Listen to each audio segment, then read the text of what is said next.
Okay, so magandang araw mga katiits, ano. So ito yung area na pinuntahan namin. So dito natin makikita yung pangalawang breather ng tunnel. Okay? Pangalawang breather meaning yun ay butas na mayroong hangin na lumalabas. So sa latest video natin na in-upload, mayroon tayo doong in-upload na tunnel breather. So yun yung una. So dito ay makikita natin yung pangalawang breather. Okay? Dalawa kasi ito. So yung sign dito, yung BFFR. Mayroong BFFR, okay? So ito yung mga marka habang kami ay papunta sa site.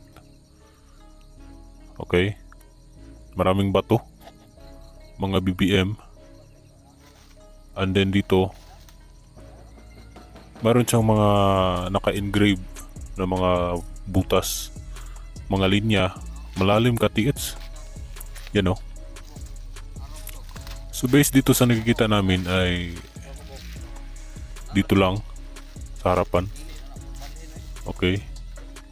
Pero kapag ganito, mayroon tong mga malalim na kahulugan kapag titingnan natin ng maigi. Okay, may mga giveaway, mayroon ding mga malaki. Okay?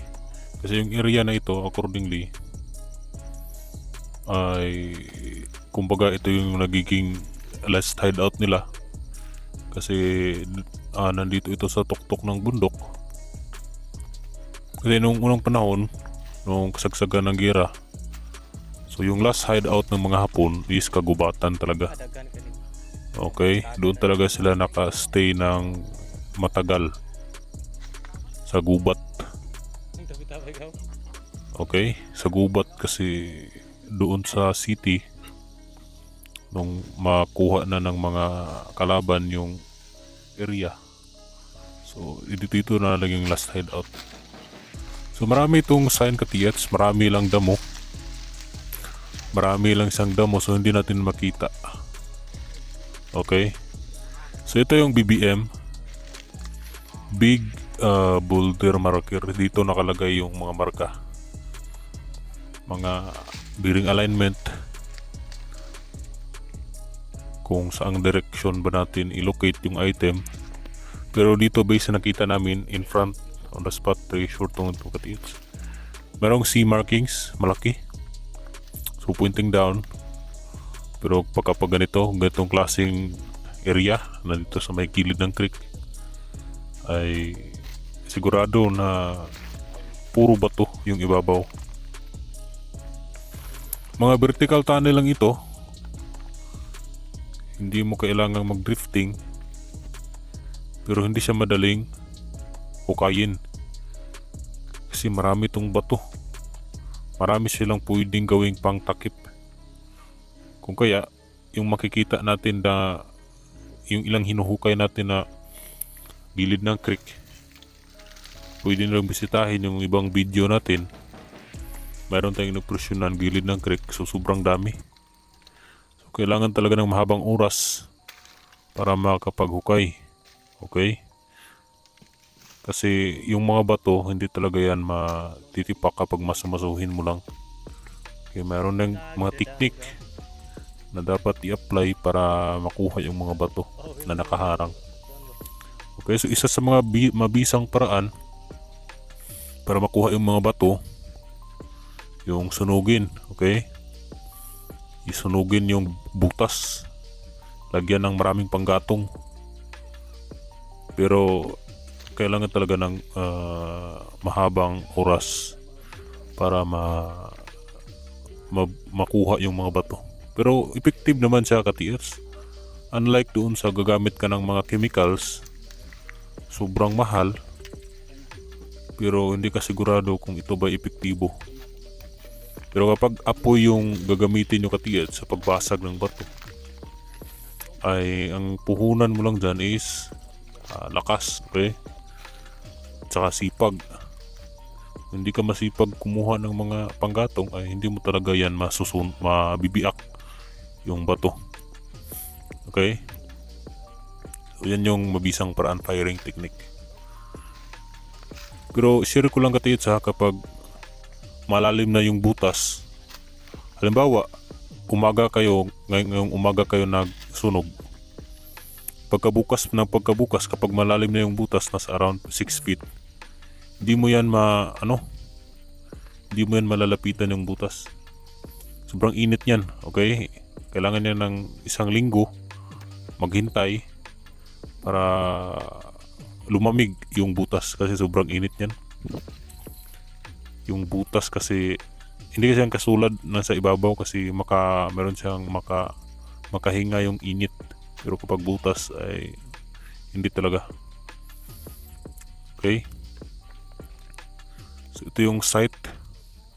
So kami ay dumaan sa creek para makita namin yung mga bato. Kung meron ba itong potential na may mga legit marker sa isang Yamashita treasure. Okay, so dito naman yung BFFR. Yan, BFFR, ito na yon. So nandito na kami sa pinaka-sign. Okay. Hindi klaro kapag hindi mo lagyan ng tubig. Kasi yung marka niya unti-unti siyang nawawala. Kasi buhay yung bato.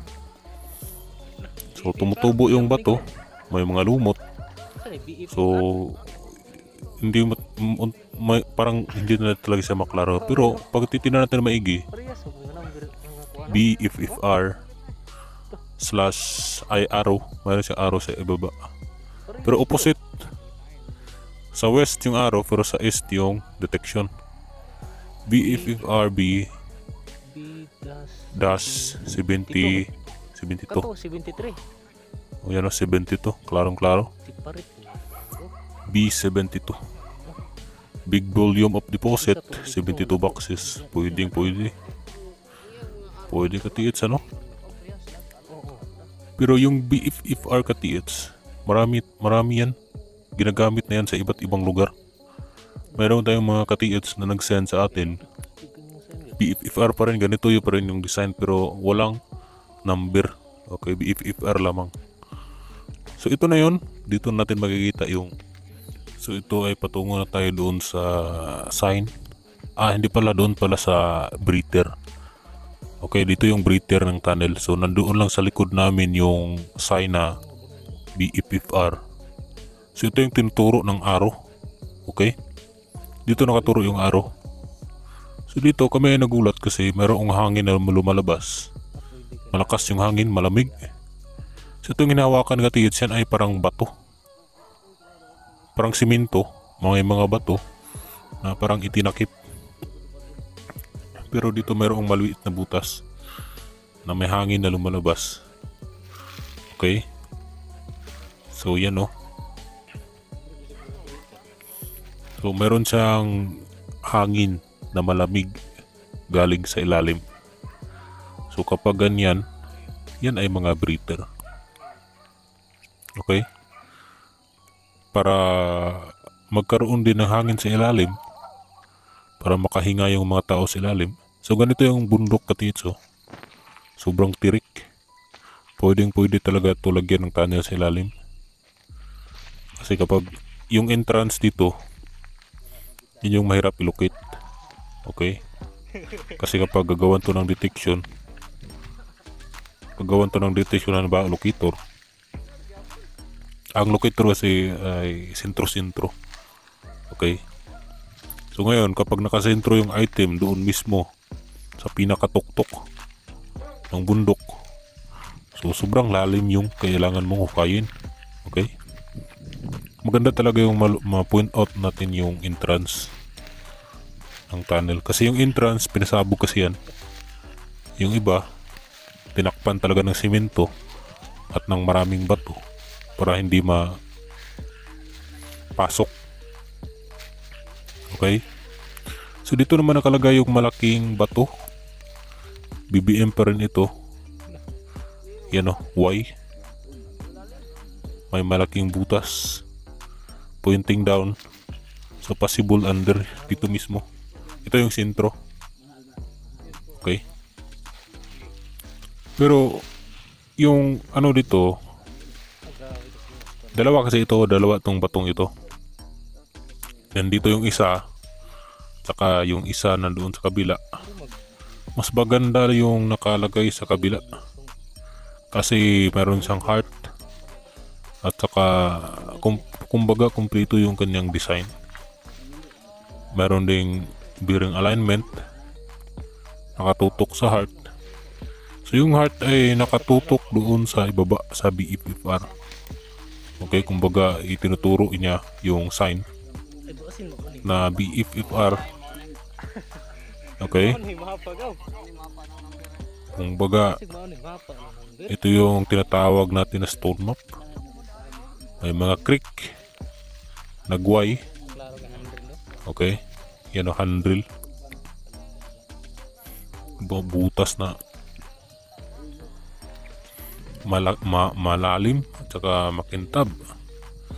So ito na yung maganda na marker. Dito na nakalagay yung pinaka sign. You know, dito nakalagay yung heart na may naka-engrave na direction saka location. So dito may H, letter H, vertical tunnel. Marami kasi yung deposito dito kay H, hindi talaga isa-isa. Dito sa may unahan, sa kabila, mayroong maraming na-locate dito. So yan yung alignment ng heart sa east, southeast. Pero meron din nakalagay sa west, pero doon na sa ibaba. So ito,